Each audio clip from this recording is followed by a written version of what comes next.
Hello, everybody, and welcome to the Spiritual Journey podcast. My name is Nimesh Radia, and I'm your host. I always love starting every episode by saying thank you. I feel so grateful for this podcast, the people it's reaching. My objective when I started was to simplify spirituality and to guide people on the journey. I love the fact I get to do that.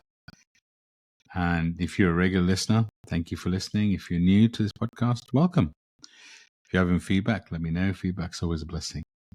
I am an Akashic record reader, Akashic trainer, podcast host, spiritual coach, and mentor. And I love what I get to do. I get to hold people's space and guide people to truly connect to themselves, releasing the programming, understanding why you're here, and shining your light. Also, as part of this podcast, I get to interview some amazing, beautiful people. And today I'm excited to have Beth on the podcast. I've known Beth for a while. She's such a beautiful light. Beth, I'm excited to have you here, and I'd love for you to introduce yourself. Wonderful. Thanks, Nims. So I'm Beth Kraszewski. Professionally, I am the founder and president of Purposeful Wealth Advisors. So it's a wealth management firm, and we have a niche in supporting women primarily women through divorce. And it's really a blessing to be able to walk alongside these amazing women and guide them through such a significant transition in their lives. My husband and I are also the parents of 3 kids that are high school, middle school, teenage age. And actually, we love this age, though it's very busy. We live in Chicago, and I think those are some of the important things. Thank you, Beth. And sounds like a beautiful way to hold space and guiding people through transition. We talked about it before we started recording. It's such a transitional phase. So much is happening on the planet. I talk a lot about on this podcast how we're shifting from divine masculine to divine feminine and really switching from I think to I feel. I'm curious, how are you finding that in your world? Are you finding a lot of things shifting and people's energy being different? Well, I think right now, it's interesting because I think there's many times when we would all say, wow, it seems so chaotic in the world. But things certainly seem um, really chaotic, right? There's a lot of things going on. And I think that one thing that has really helped me is to understand this greater shift that's occurring, and it allows me, I was telling some of my friends last night that I can sit back and watch the circus. Not to say that I don't have compassion, that I don't have awareness, but I think being aware that there's this greater transformation and transition going on right now allows for me to to observe at a healthy level and not absorb all of it. And that's so powerful, right? And as you say, we should send love to where it's needed, but we don't need to let it consume us. That's so powerful. Such a powerful skill to have. I'd love for you to share more about your spiritual journey. I mean, I've seen you shift to become so much more present over the last few months. I'd love for you to share any insights you have on your spiritual journey and maybe things that have helped you along the way. Yeah, and along with everyone, the spiritual journey has existed infinitely before. So Sure. I think that the most recent chapter of the spiritual journey that I've been on now started, I think it was last February. And it was a week where there was just a lot coming my way. A lot of just some craziness with one of our kids and work, and it just it was one of those weeks I'm like, oh my goodness, like it just kept flying at me. And I remember being in that situation. Not I wasn't asking for things to be taken away. I wasn't even asking for a promise for things to get better because I already knew they would. But I knew that things were happening so quickly that it was a time where I needed a new transformation. Um, in order, in order to step into the flow of all of that, as opposed to fighting it and resisting it. Um, you talk a lot about the idea of going through things with ease and grace. And so I would say the big messages of this spiritual chapter have been what you and I were already talking about somewhat. And it's allowing people to go through their pain, having compassion for them, but knowing that I would be doing a disservice to both them and to me to try to save them from their pain.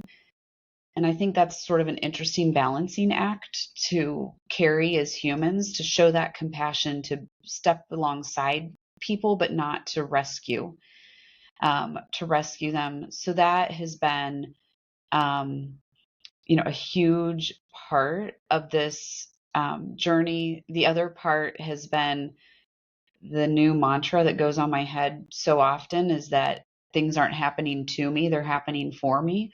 So whether it's just my son who cannot get ready on time in the morning, I mean, it's constant. I'm like, oh my goodness, creates so much lack of peace in our house every morning. To know that, so all those little things that pop up, whether they're little or they're big, to know that all that's happening for me and not to me. And I think that at least for me in my spiritual journey that I'm aware of, at least, has been a constant, like another level of letting go, that there's just constantly these layers of letting go and finding that the more that I let go, the greater things happen. That's so beautiful. The moment you let go, more beautiful things happen. And by that week in Feb that you're talking about, for me, felt like a blessed week because that's when we met. So It the is. It is. chaos led you to me, I guess, in some kind of way. And so in your world, and I was talking about this to another client earlier in terms of being spiritual, maybe in a corporate type of environment, corporate needing, I call it corporate, but that kind of human environment, I guess, which I feel needs healing too. So how do you find balance to be present in that world, to hold people's space, but also know they're going through a human journey? So how do you balance the spirituality in terms of energetically and not letting that energy drain you? Yeah. Well, I think, first of all, that mentorship or coaching is very important. It allows my time that I spend with you just allows me to recenter, and then that's probably the core of it. I am thoughtful about certain boundaries that I set. So one is I smile because I'm not always honest about this, but daily meditation. Um, this right, like Nims knows is a struggle that I've had an interesting relationship with my commitment to meditation. But whether it's meditating, stepping out for walks, even taking a nap, sometimes during the day, just setting that place to say the world is going to keep coming at me, but I am shutting off the world right now. And so, regardless of how that shows up, um, there was a thought that came to me of just a conversation that I had had with one of my teammates the other day, and she had a lot going on, and one of my other teammates was telling me that she thought that she was too stressed out. And so first of all, I could sense that this other teammate was really stressed out in one particular moment. And so I called her right then. And of course she said, "Of course you would call right now."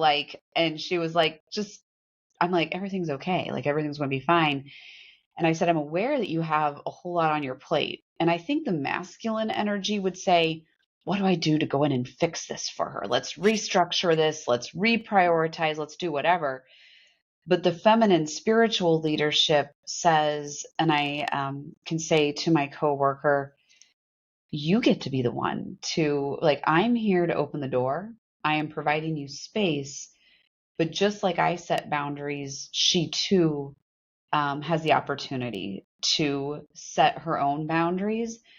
And I said, I know it would fix things fast if I would just come in and take this off your plate or whatever. But I said, that wouldn't be fair to you. I said, like, this is an opportunity for that she can do this on her own. And it was, she really, I think that she just felt so much more loved and cared for in that conversation than had I just came in and masculinely, which I certainly have the ability to do, to strong arm it.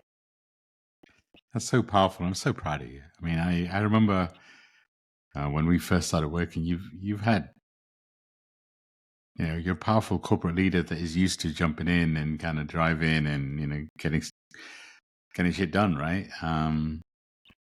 But I love how, you create a space for, because we don't, I mean, I spent 25 years in the corporate world. I'm very much used to jumping in and fixing things and being that crisis manager, but it's just, I love the calmness that you switch to, where you just let people be. I mean, you talked about it at the beginning, which is, pain is inevitable, suffering is optional, and sometimes people have got to go through that shift, and that's what we're here to do. So I'm curious, how do you, you talked about your struggle with meditation, but if you had to describe the shift that's happening inside you and how that's reflected externally, maybe kind of giving some people insights that might help them on their journey. Mhm. Well, it's interesting because I think the external for me, it's really just sort of trickling at this point, meaning that I haven't had anyone who has stopped me and said, Beth, you have changed. I had this lovely dinner with three of my favorite ladies last night, and it was just this beautiful conversation. To them, it all probably just felt like a continuation of who I always, right? Yeah. Like, so for me, it has felt like a really big and as you recall, it didn't at first. I was like, it wasn't until like I had sort of worked through some of the messiness, of course, that it really became clear of the transformation. So, you know, um, it's interesting. Like I have a Buddha quote right on my desk, and it says, what you think you become, what you feel you attract, and what you imagine you create. And a big part of that to me is that middle line of what we feel we attract. And so, in some ways, the feedback of the transformation doesn't come in the place of people necessarily articulating, oh, wow, Beth, you've changed. It actually, that feedback of the transformation comes on what acting to me, what is I'm finding. And I smile for a second because we know that we don't always feel things perfectly all the time, and those things we attract different types of things, but in general the energy that I'm attracting right now just feels really, it's amazing. It's really powerful. Nice, nice. And you've done a lot of things, and this is why in terms of guiding others, you've done a lot of things to create space in your world for you, to make you a priority. And I feel that's important right now. I feel like the world is such a busier place, and I feel like people are struggling sometimes to prioritize themselves. And as you say, sometimes the shifts are not always visible externally, at least not at the beginning. But we have to make time to recognize the shifts in us, and we have to make time for us. So, how have you made in your, you've got three kids, business, how have you made sure that you're a priority? What are the sort of things you've done? It one of the interesting thing is I am more easily able to make myself a priority here at the office because all of my team is remote, and so there's no one here That helps. to walk in, other than the FedEx delivery person on a somewhat regular basis. But so as I had meant, like, so first of all, exercise has been a big commitment to me, whether it's yoga or but that like movement and like getting into my like present in my body. helps. And I tend to have somewhat of an ADHD type of mind. So just that physical exertion is a place where that is really important to me. And then again, I think the biggest, I'm better about it at work as I think about it. The biggest thing is that I just say stop and I just leave. Like I put the phone on do not disturb, the computer goes off, and I just go on a walk. Like there are just times I think I've become so aware of, that I refer to myself as a recovering type A, and that type A nature will just say, okay, get something else done, do it, like push through. You can do this. You can figure this out. And I've just found by putting the stop sign up and stepping away is where really the greatest momentum occurs. I love that. I love that. And one of the things that I've seen you do, which I feel is really powerful, is blocking time and making it non-negotiable. That's time for you. That's correct. Yeah, the calendar is helpful and all. Well, and I'm really good at taking time off. And when I take time off Yeah. of work, I don't check my email. So last fall, when the kids were going back to school and things were really busy, I took 3 weeks off.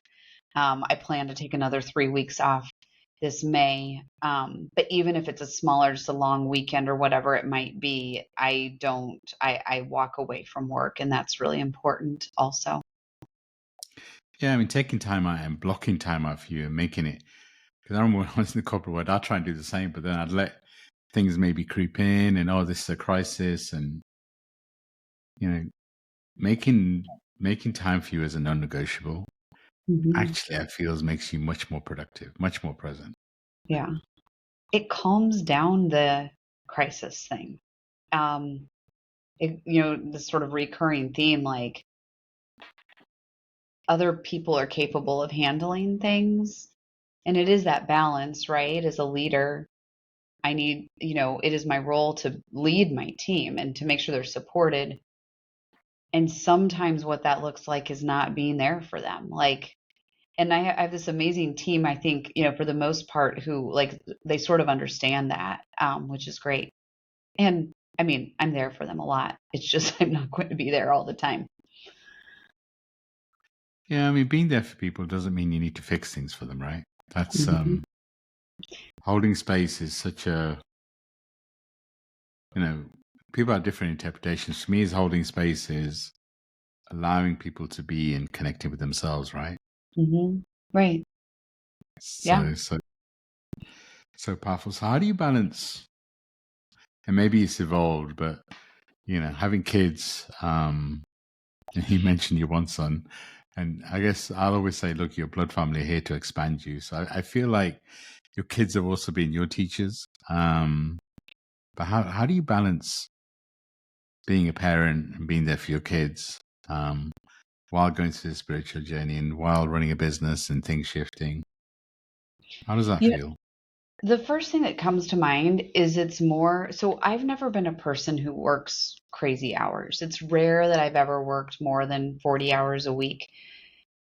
But what I've become aware of is that not all 40-hour times of work are created equally, meaning that if I am working an intense back to back, just intense 40 hours a week, when I then am at home, I am not able to be present with my husband and kids. And so, it's always interesting where the thoughts take us. I have a perspective that I'm going to live a long time. I have a perspective that like the thought of retirement isn't a whole like a thing for me. And so by having that longer time horizon, there's no rush to achieve this or that or whatever in this time. And so I feel like by having that longer time perspective, what I'm saying is right now in this season of my life, like mothering our three teenage kids is top priority. Um, and then again, it sort of comes back to those boundaries. So the boundaries that I put in place at work so that I'm able to be really present with the kids. And then, like you said, it's just using the good old calendar of just saying, here's when I'm out. Um, and when I'm out, I'm out. So, So, what does it look like to be a conscious parent? Because again, I feel like and maybe you don't always realize this, but I feel like you do a great job of allowing your kids to just be, creating a space for them to be who they're meant to be. With you said your son frustrating every morning, but he is who he is, and I feel like you've created a safe space for them to just be. Because all the conversations we've had. So, what would your advice be to somebody who's trying to balance everything and trying to be that conscious parent and not controlling? yeah. My parenting style has always been um, like allowing them to make choices, but still, I do think kids benefit from having some strong boundaries as Yeah, well, right? Like I feel like kids need some type of, I don't know if we want to call it a bubble or a box they need some boundaries, or else I know for me, I didn't have many boundaries growing up. I was in charge of the household, and growing up, like I realized how out of control that felt as a kid. So I think there's a balance there. But I remember our oldest was in kindergarten, and his hands were horrible. They, like in the winter, he wouldn't put lotion on them. And so they were like cracked and looked so painful. And he chewed his nails. And I just remember like the kindergarten teacher said to me, she was like, I feel so bad for him. His hands are horrible or whatever. And I'm like, the kid has lotion. Like, I mean, we have provided this child with lotion, and it's his job to put on the lotion. Um, and so that's been sort of my approach. And um, we've had some real struggles with our kids, especially our two boys went through some pretty significant mental health issues several years ago, like really rough time. And that was probably a time where I stepped in a little bit more on here's the path of just looking at sort of the healthcare options that we had, how we were going to support them through that. But I'm like, look, I brought you into this world. We're providing you a pretty good environment to grow up with. The rest is on you. Um, that's really my approach to it. I'm like, I don't know. Do you want to get a D in class? Which none of them are right now, but I'm like, that's your choice. Like,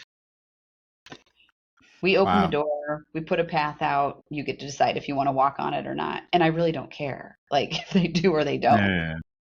And that's we complicate life, right? And I think you just said it in very simple terms: creating strong boundaries, but also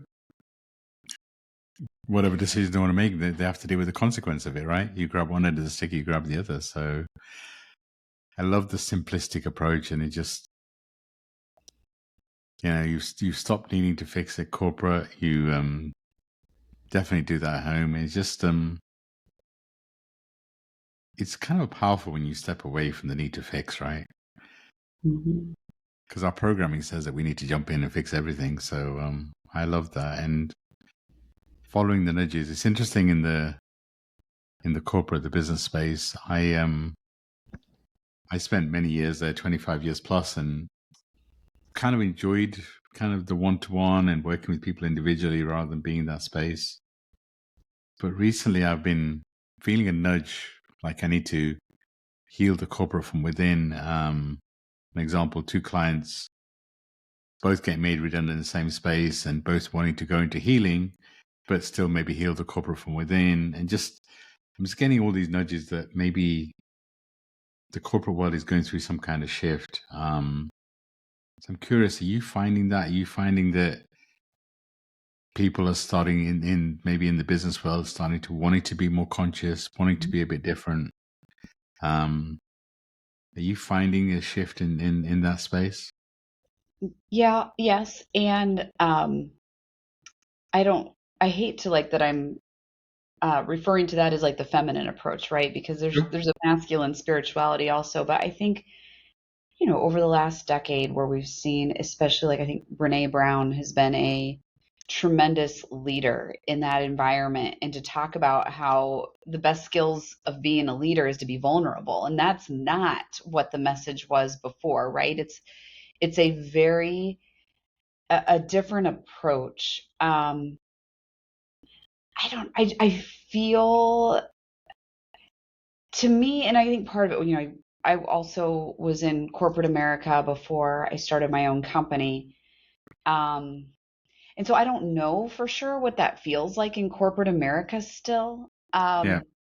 I know I work with a lot of law firms, and a lot of those still seem like they're pretty stifled. I think there's where I'm seeing most of the traction is in the entrepreneurial space, but it seems to be moving its way into the corporate world because entrepreneurs and people who work in corporations and nonprofits alike are all listening to people like Brene Brown and their leadership. So I think I think it's trickling in. Nice.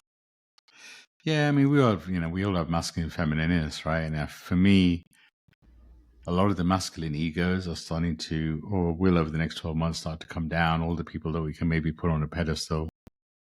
And I feel like we're shifting to a world of community, where community and creating that space within your inner circle for people that can hold your space. And so when you mentioned that you went out to dinner with 3 of your friends yesterday, I just thought, isn't that cool that you've got a safe space just to be you?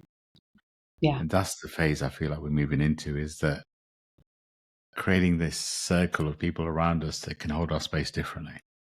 Yeah.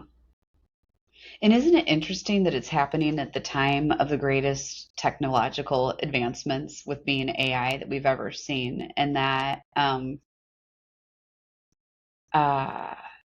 there's a lot, there's things that can be scary about the movement of all of that, but I think there's going to be this call and this need to develop the spirit even more so.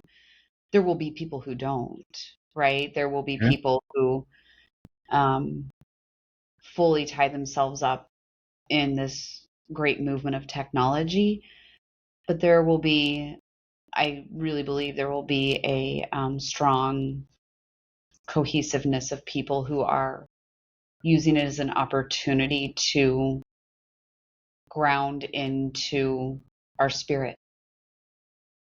So true. And it's interesting. AI doesn't worry me at all in terms of, right now I feel AI is like an extension of me. If I ask ChatGPT a question, it's almost like it's one of my channels of receiving information. So I don't, but I also believe and agree with you in terms of whatever we believe AI to be is probably what it's going to be for us.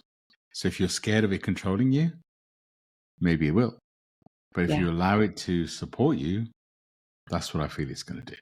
Yeah.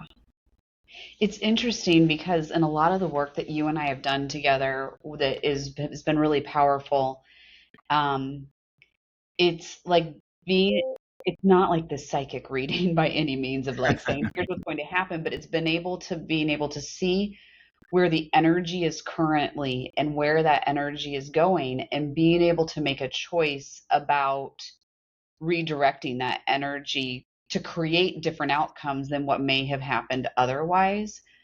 So our oldest son, as you know, is really like at a high level into computers, and the stuff he reads for a 15-year-old just cracks me up. But he read this whole thing and he was like, and at some point, this is where the AIs are going to be able to politically align themselves and take over like, so it was all the Hmm. like real like doomsday scenarios of AI. And then he looked at me and he goes, what's the great thing about these futurists picking out where the future is? And he's like, we have the option to change it then. And so I think there's also something about like being able to see where these scary things might be and having awareness of that, and knowing that we have a power, like we have We have power free to will. create our Mm. own reality. So I'm not So counting on the powerful. AI killing us. So Yeah, it's like, you look at the astrology of things, the time, the planetary shifts we're about to move into. our planetary shifts that happen every, I think one's 86, every 86 years, and the other one's 100 and something years. And every time it's happened, it's been either a massive war or a civil war or something. And so it's like a lot of people are predicting doom and gloom in 22, 26, 27. I feel like the next 12 months are going to be lots of energetic shifts. I feel like there's going to be things that happen we couldn't even plan. But I agree with you. It can only create lots of chaos and lots of shifts if we allow it to. We have free will, and maybe our energy and our vibration to approach these things differently allows us to change the outcome, right? It's like you were saying earlier, you don't let the outside consume you, but I feel like the battle that we're having is actually internal. The human in us wants to control what's coming next. The spirit is like, let's go, let's ride this wave. Yeah. So And I'm I not was sure, I was going to say, I'm go on. not sure positive evolution can happen without what many of us might perceive as chaos, right? Like, um, there's another concept of the idea of there's this sort of order, disorder, and reorder process that constantly happens in nature, in societies, in ourselves. And so I think having that in perspective, then being able when we experience the chaos, or I'd like to actually say, because I try to spectate the chaos and not step into it, but when we experience and see that chaos, it can be reassuring that, like, that disorder time is sometimes needed in order, like, in to create Yeah, reorder. very true. And I feel like that's a great way of describing the next 12 months. I feel like the planet, we've created all this structure and all this programming which says we need to put everybody else first, and we're necessarily the last person to think of, and kind of we've elevated all these egos, and all of that needs to shift and change. Can be disruptive, right? This is the point. And what if to shift to divine feminine requires a lot of shifting, a lot of change, and a lot of these barriers that we put up have to come down, and all of these things. So I agree with you. I feel like the chaos is part of a bigger plan that maybe Mother Nature that's maybe been planning for centuries and centuries. It's yeah. I mean, I don't always step into this conversation because I feel it's quite polarizing and emotive in the US. But I'm just, how do you stay out of the politics and all the kind of the emotion and there just seems to be, and this is where also I think a lot of the shifts going to happen within the political environment. Yeah. How do you stay grounded? Well, I stay away from Facebook, and I limit the amount of news that I consume. I'm very thoughtful, but at a bigger level, over the last few weeks, especially, a theme has been popping up to me is that, at least in America, I feel like there's this desire for everyone to be right, right? This need for me to be right. And the truth is if I am right, then there's a bunch of wrong people, right? It's creating this right versus wrong.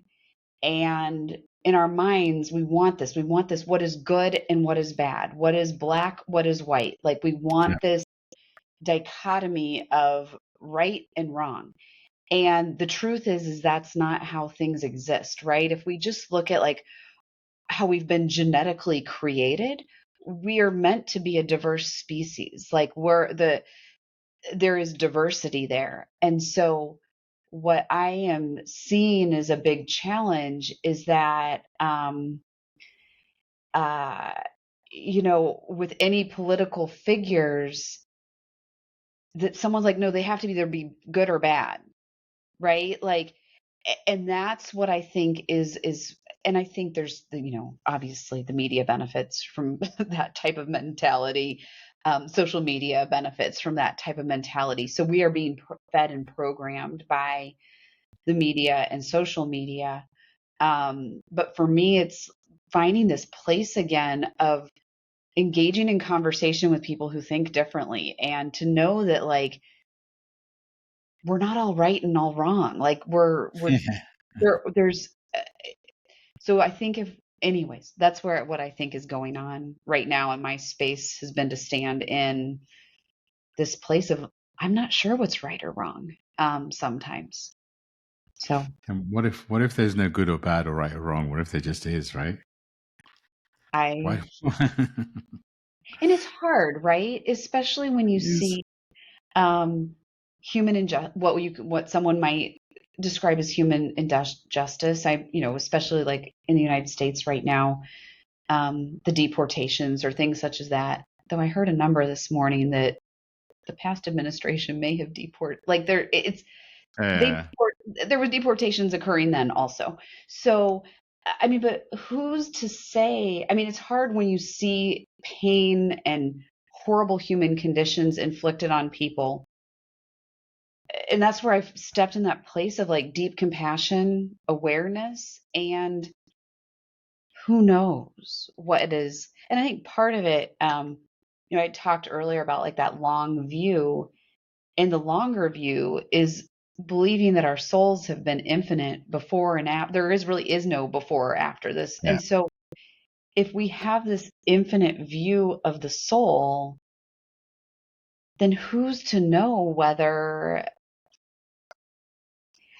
it puts a different perspective of what yeah, might be going on within you, that it is not our job to play God.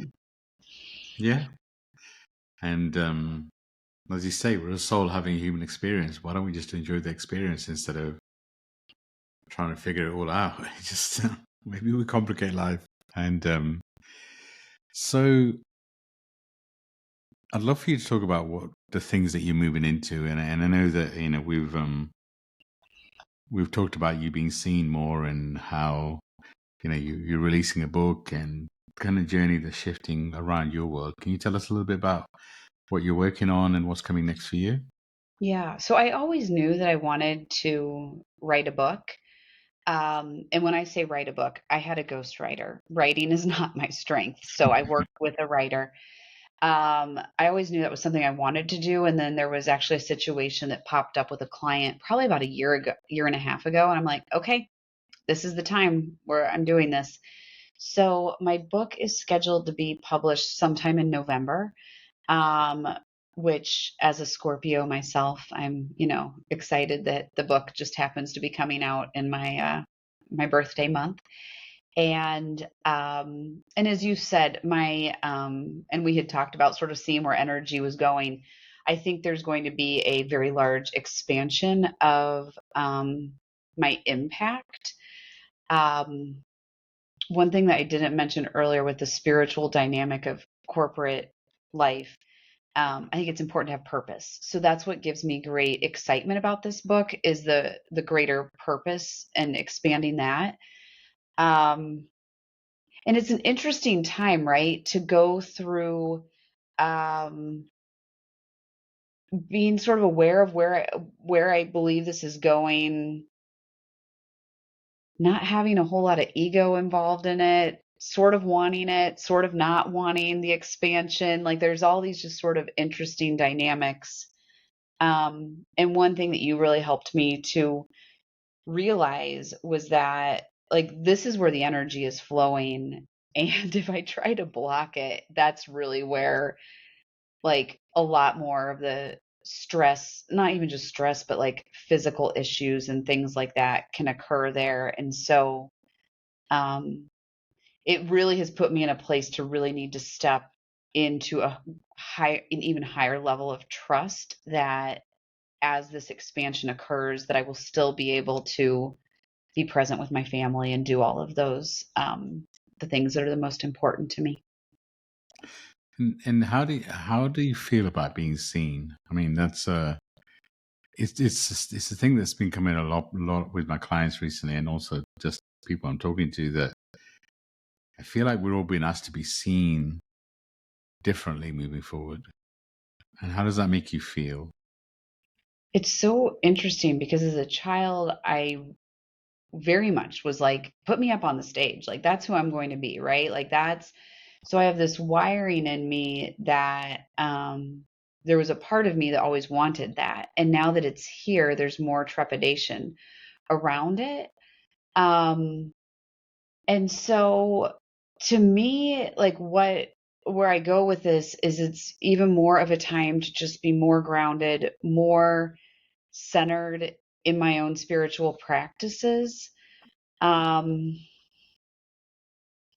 because there's an exhaustion that comes from being seen.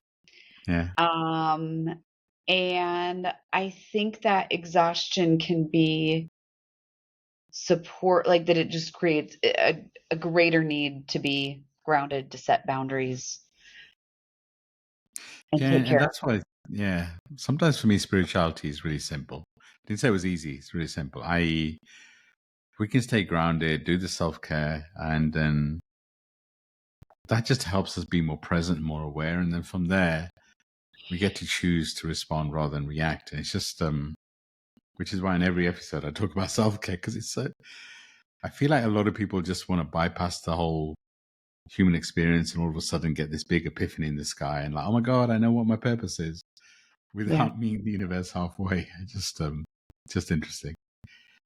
One of the questions I want to get back to because it just came through as a question for you is, I talk a lot about pain is inevitable, suffering is optional, and I use relationships as an example, right? Sometimes we have a soul contract with somebody to experience falling in love, feeling connected, da, da, da. And sometimes we're meant to also experience pain, right? And the pain of that relationship, and sometimes we stay in a relationship maybe too long, and that's where the suffering comes.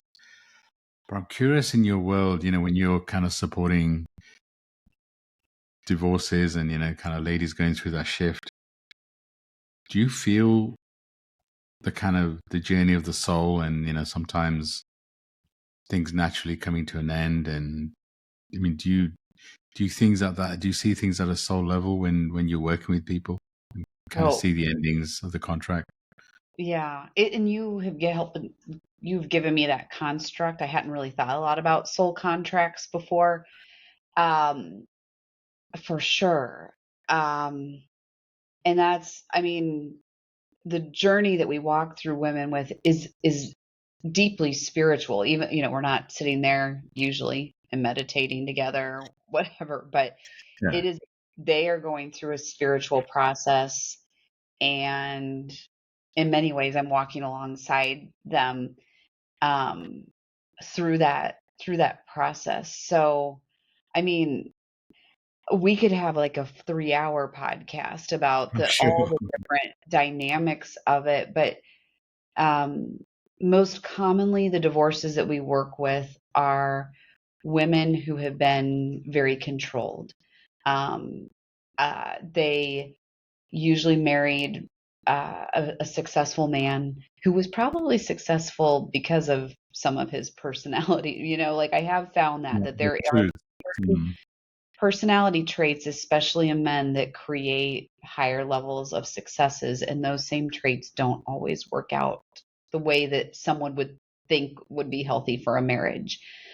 And so they, like, these women are going through like massive transformations. Like most of them, it's like, I was with this gentleman for 25 years. How did I not know that he had all these other relationships?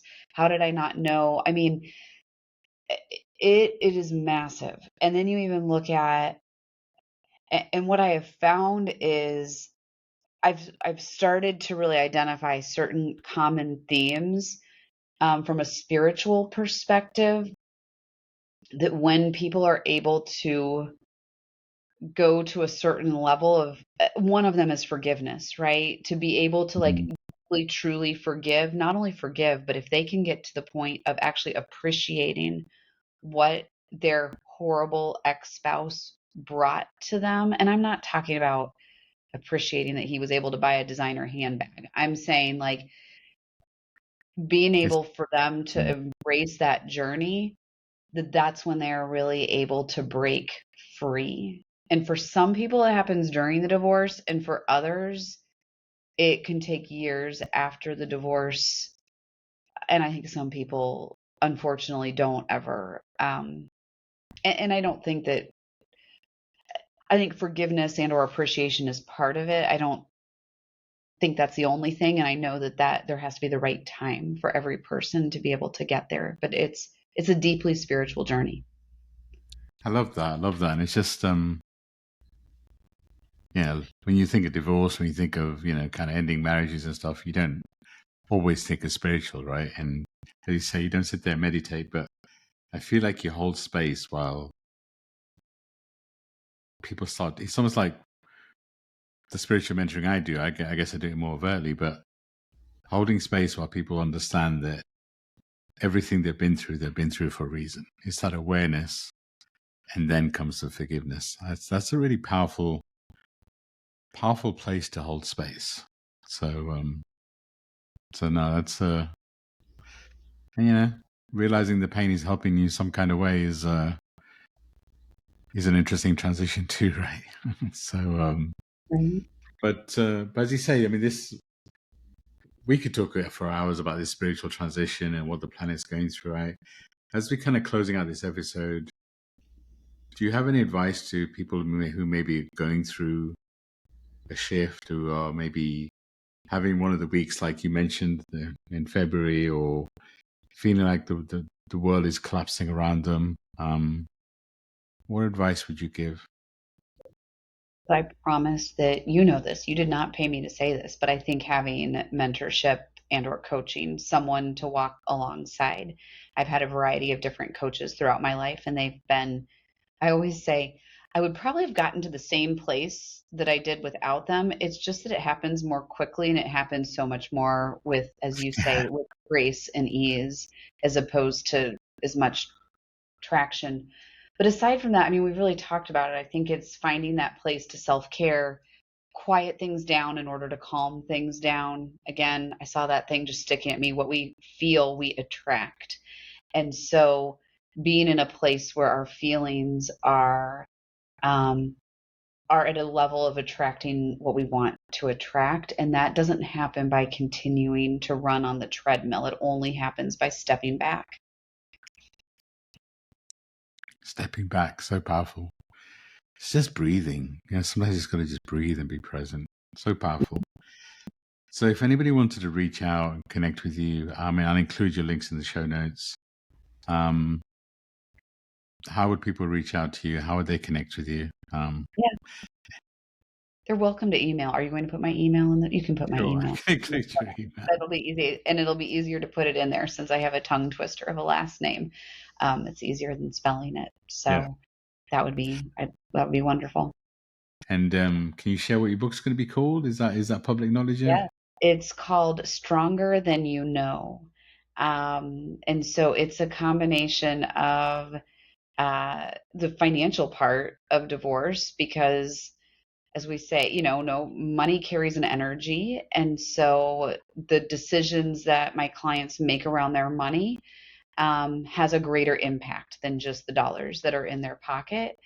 So there's the technical side of it, but there's a lot of nurturing along the way. And then I have a pretty sarcastic, sassy sense of humor. And so there's some really great quotes and just some levity. It's meant to be a workbook. We designed it with women involved to pick out your pretty pen and open the book and write in it and think through things and journal as you're writing it. So I'm very excited for it to come out.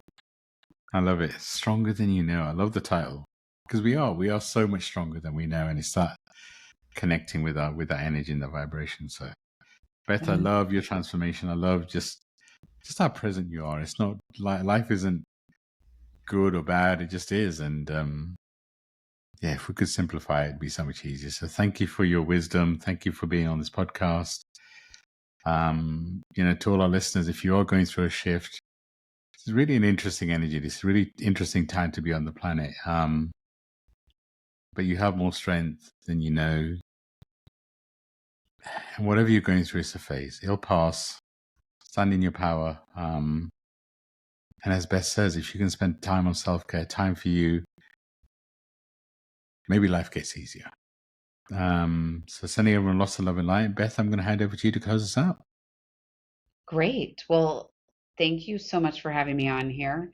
As I just enjoy this time and being able to center in this, and it's one of those things like when you I sort of imagine to the people who might be listening to this how it's like this I don't this collaborate it's like this collective mind and collective heart. So thank you all to everyone who is listening, and thank you so much to you, Nims. Thank you. Love and light. Thank you, everybody. Thanks.